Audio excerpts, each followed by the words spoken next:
samatha is a way people practice it since before the Buddha.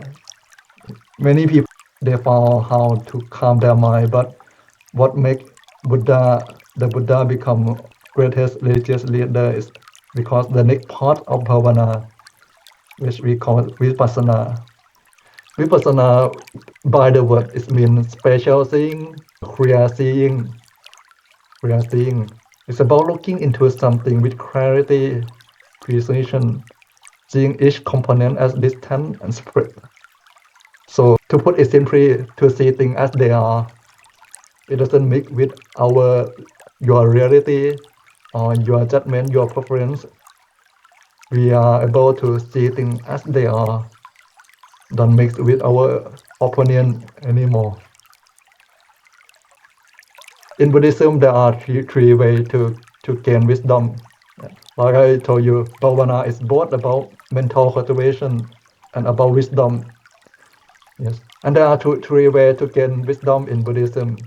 The first way we call Sutta Maya Panya, which we can gain wisdom by listening or reading.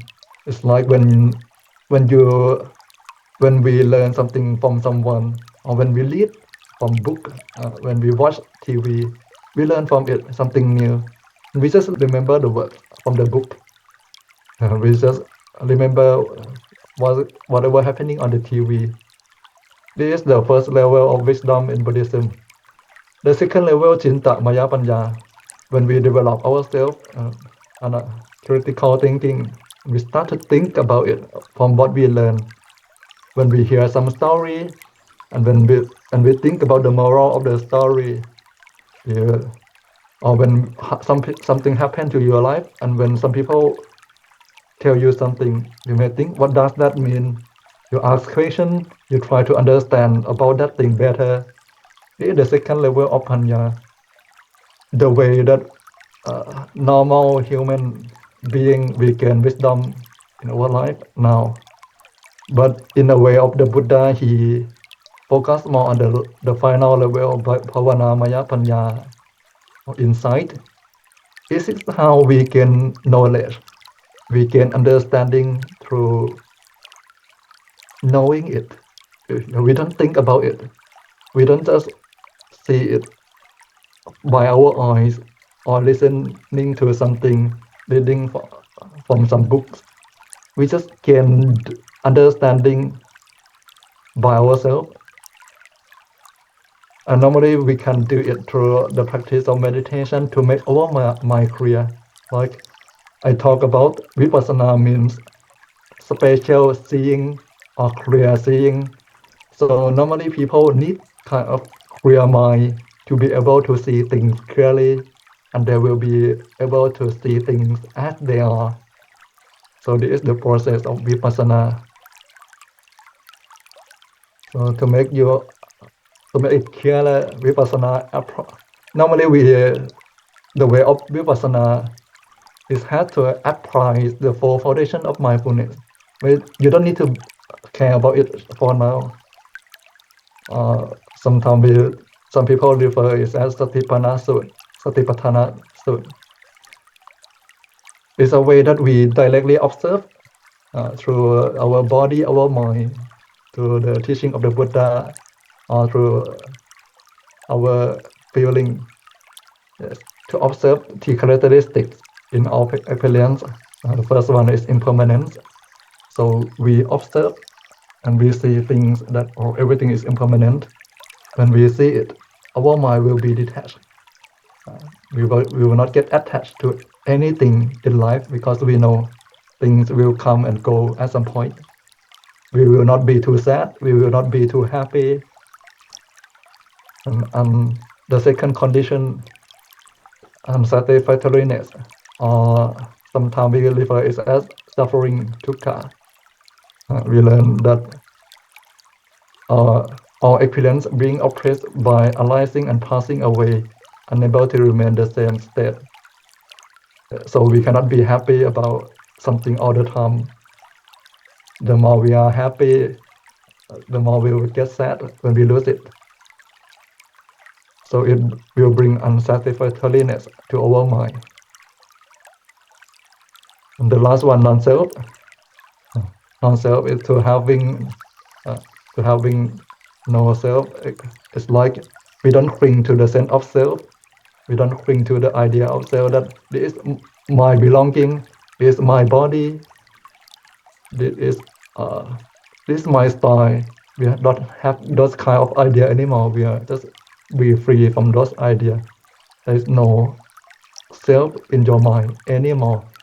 So Vipassana, we train our mind to observe everything through these three conditions and see things as they are.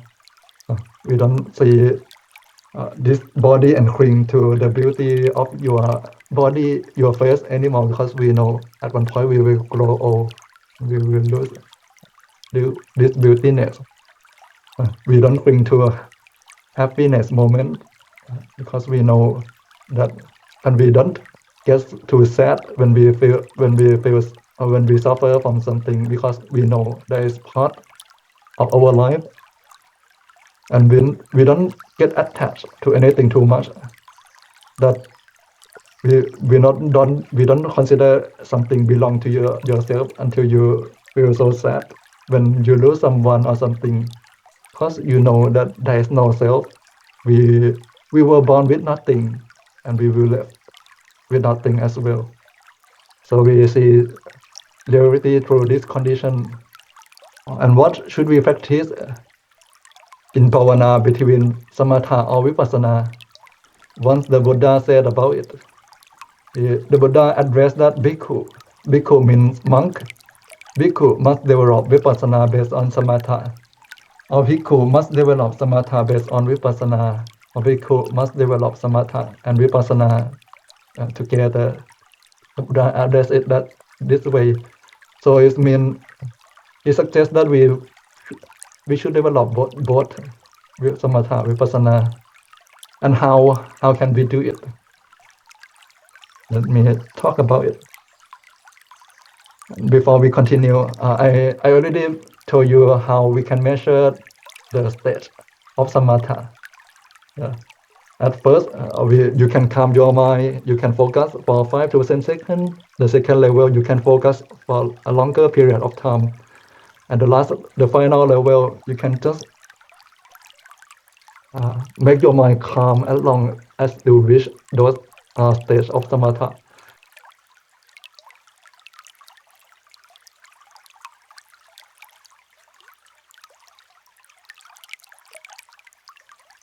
For stages of awakening, because the goal of samatha is just to calm your mind. And some people may calm their mind until they reach what we call jhana. The goal of samatha is to calm their mind, to clear their mind. So if their mind is clear enough, they will be able to see things more clearly, and they can continue practice vipassana. So when they see things, their mind will be clear. It's like my glasses. My glasses. If I want to see things as they are, I have to clear my lens, and I need to wipe it if there may be dirt or something on my glasses. It's best to make these glasses clear and clean, so I can see things clearly as they are. Our mind as well, if we want to see things as they are, one thing that we need is to make our mind calm and clear, maybe through the practice of samatha. For stages of awakening, the goal of vipassana is to free oneself from suffering. Or sometimes they call it the cycle of rebirth, something like that. The first state of awakening is sotapanna, because it's dim and teller. Second level is Sakatagami, or once returner, Anagami, or non-returner, and Arahant.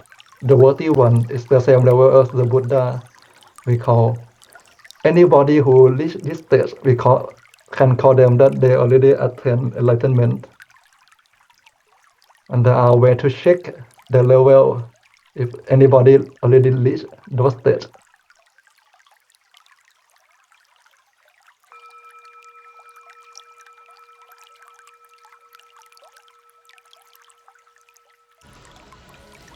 That's all for this episode. We will go to the deeper detail in the next one.